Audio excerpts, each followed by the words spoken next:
성부와 성자와 성령의 이름으로 아멘. 요한이 전한 거룩한 복음입니다. 예수님께서 제자들의 발을 씻어주신 다음 그들에게 말씀하셨다. 내가 진실로 진실로 너희에게 말한다. 종은 주인보다 높지 않고 파견된 이는 파견한 이보다 높지 않다. 이것을 알고 그대로 실천하면 너희는 행복하다. 내가 너희를 모두 가리켜 말하는 것은 아니다. 내가 뽑은 이들을 나는 안다. 그러나 제 빵을 먹던 그가 발꿈치를 치켜들며 저에게 대들었습니다. 라는 성경 말씀이 이루어져야 한다. 일이 일어나기 전에 내가 미리 너희에게 말해둔다. 일이 일어날 때에 내가 나임을 너희가 믿게 하려는 것이다. 내가 진실로 진실로 너희에게 말한다. 내가 보내는 일을 맞아들이는 사람은 나를 맞아들이는 것이고 나를 맞아들이는 사람은 나를 보내신 분을 맞아들이는 것이다. 주님의 말씀입니다. 참 예수님, 오늘은 부활제 4주간 목요일입니다. 오늘 복음의 시작은 예수님께서 제자들의 발을 씻어주신 다음에 말씀하십니다. 종은 주인보다 높지 않고 파견된 이는 파견한 이보다 높지 않다. 이 말씀에서 종과 파견된 이는 제자들이고 주인과 파견한 이는 예수님이십니다. 제자들은 늘 자신의 생각과 지향, 원함보다 예수님께서 바라시는 것에 초점을 두라는 말씀입니다. 우리가 희망하는 것이 예수님의 희망에서 벗어나지 말라는 말씀입니다. 복음에 이어지는 말씀은 배신한 유다에 대해서입니다. 제 빵을 먹던 그가 발꿈치를 치켜들며 저에게 대들었습니다. 유다는 파견하신 분을 넘어서 자신의 뜻을 이루려 하였고 결과는 죽음이었습니다. 우리의 지향이 예수님의 지향을 넘어서는 안 될 것입니다.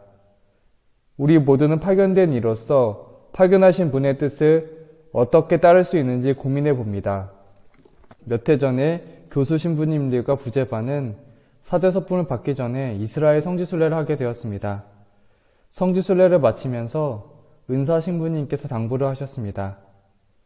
사제서품을 받고 성당에 가면 아무것도 하려고 하지 마세요. 사제서품을 받고 나면 의욕적으로 내가 하고 싶어하는 사목을 하려고 할 것입니다. 자신이 잘하고 관심 있는 것을 신자들과 나누고 싶어 할 것입니다. 그런데 생각해 보세요.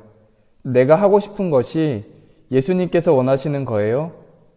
내가 하고 싶은 것이 아니라 예수님께서 원하시는 것을 하셔야 됩니다.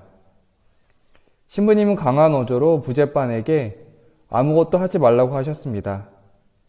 이는 실제로 아무것도 하지 말라는 것이 아니라 예수님께서 원하시는 것을 해야 한다는 의미였을 것입니다. 즉 종으로서 파견하신 분의 뜻을 따르라는 것입니다. 한 가지 이야기를 더 드립니다. 한 수사님은 신자분들을 만나면 강조하는 이야기가 있습니다. 가정에서 자녀들에게 우리가 원하는 것을 자녀들에게 전하지 말라는 것입니다. 기다려 주세요. 조금만 떨어져서 기다려 달라는 것입니다. 하지만 우리는 기다리지 못하고 우리가 원하는 것을 이루려고 하고 옳고 그름을 가르쳐 주려고 합니다. 자녀들에게 파견하신 분의 뜻이 있을 것입니다. 그 뜻이 이루어지도록 기다리는 것이 필요합니다. 성모님은 억울하게 십자가형을 받으러 가는 예수님을 보고 기다리셨습니다. 우리의 자녀가 억울하게 십자가형을 받으러 간다면 뛰쳐나갈 수도 있을 것입니다. 하지만 성모님은 십자가 옆에서 주님의 뜻이 이루어지길 기다리셨습니다. 성모님처럼 그 뜻을 기다리는 것입니다. 내가 원하는 것이 아닌 예수님께서 원하시는 것을 해야 되고 예수님의 뜻이 드러날 때까지 기다리는 것입니다. 하지만 오늘 복음에서는 이와 반대로 행한 인물이 유다입니다. 유다는 종이 되고 싶지 않았고 파견하신 분의 마음을 따르지 않았습니다. 유다는 결국 죽음의 길을 선택합니다. 어쩌면 종이 되고 파견하신 분의 뜻을 따름이 죽음일 수도 있겠습니다. 왜냐하면 내 생각에서 죽음이기 때문입니다. 내가 죽는다면 그것은 결국 죽음이 아닌 생명입니다. 우리가 원하는 것이 예수님께서 원하시는 것 안에 있었으면 합니다. 우리가 예수님보다 높지 않고 파견된 이로서 이를 그대로 실천하면 오늘 복음 말씀처럼 행복할 것입니다. 성부와 성자와 성령의 이름으로 아멘.